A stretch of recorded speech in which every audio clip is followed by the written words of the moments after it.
રથયાત્રાની તૈયારી થઈ રહી છે ત્યારે મહત્વનું હોય છે કે ભગવાનના વાઘા તો વાઘા પણ અત્યારે તૈયાર થઈ રહ્યા છે અને આપ જોઈ શકો છો કે જે રથયાત્રાએ નીકળતા હોય છે નગરચર્યાએ નીકળતા હોય છે ત્યારે ભગવાનનું જે સ્વરૂપ હોય છે તે ખૂબ જ મનમોહક હોય છે તેમના વાઘા પણ આકર્ષક છે તે તૈયાર કરવામાં આવે છે અત્યારે આ જે વાઘા છે ભગવાન જગન્નાથ બહેન સુભદ્રાજી અને ભાઈ બલભદ્રજીના જે વાઘા છે તે તૈયાર કરવામાં આવી રહ્યા છે આ વાઘામાં પણ વિશેષ પ્રકારનું ધ્યાન છે તે રાખવામાં આવતું હોય છે કે કાપડથી લઈ વર્ક સુધી 1.5 મહિનાનો સમય જેટલો સમય લાગતો હોય છે કારણ કે આ વાઘા તૈયાર કરવામાં સુનિલભાઈ છે કે જે 20 વર્ષથી દર વર્ષે જે રથયાત્રા હોય છે અને રથયાત્રા પહેલાની પણ વિધિ હોય છે તો તેમના વાઘા છે ભગવાનના તે તૈયાર કરતા હોય છે સુનિલભાઈ આ વર્ષે શું નવું છે ભગવાનના વાઘામાં?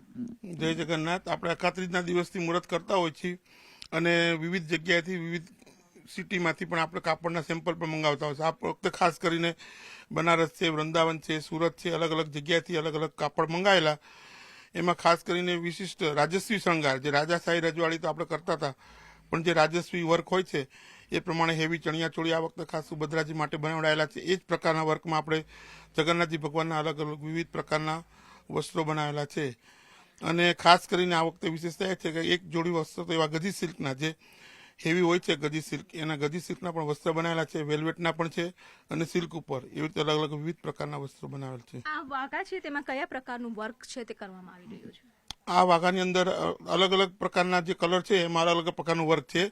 એમાં ખાસ કરીને જે આસમાની કલર છે તેની અંદર જે ડાયમંડ અત્યારે જે ચાલે છે ડાયમંડ વર્ક છે, કસબ વર્ક છે અને એ કપડું છે મટીરિયલ એકદમ લૂઝ મટીરિયલ લીધેલું છે ખાસ કરીને. અચ્છા, કેટલા વર્ષોથી આ વાઘા બનાવી રહ્યા છો અને આ વાઘા બનાવવામાં કેટલો સમય લાગ્યો છે? અમારે કુલ 20 વર્ષ છે. 2004થી ભગવાનની સેવાનો જે લાભ મળ્યો છે અને મહારાજશ્રીની પ્રેરણાથી મહારાજશ્રી જે રીતે પ્રેરણા કરે ને જે રીતે ડિઝાઇન નક્કી થાય એ પ્રમાણે અમે બનાવતા હોઈએ છીએ. આ વખતે કેટલો સમય થયો છે આ વાઘા? અખાત્રીજના દિવસે મુહૂર્ત કરેલું અને ખાસ કરીને આ વખતે તો પાછું પંજાબનું પણ લુધિયાણાથી પણ કપડું મંગાવેલું છે વેલ્વેટ કલર. આપણે તો પંજાબનું પહેલી વખત આપણે લુધિયાણાનું વેલ્વેટ મંગાવેલું છે. તો 1.5 મહિનાનો જે સમય લાગ્યો છે આ વાઘા તૈયાર થઈ રહ્યા છે અને અલગ અલગ કાપડ છે અલગ અલગ શહેરોમાંથી વૃંદાવન, મથુરા, બેંગ્લોર, હૈદરાબાદ, સુરત સહિતના જે શહેરો છે ત્યાંથી જે ફેમસ હોય છે પોતાનું કાપડ એ લાવવામાં આવે છે, સાથે શણગાર કરવામાં આવે છે. તે પણ જે આપ જોઈ શકો છો કે અલંકાર પણ સાથે સાથે તૈયાર કરવામાં આવ્યા છે અને જેમ જેમ રથયાત્રા નજીક આવશે તેમ તૈયારીઓને આખરી ઓપ આપશે. કેમેરામેન ખેંગાર રાઠોડ સાથે વી પટેલ, ન્યૂઝ 18 ગુજરાતી.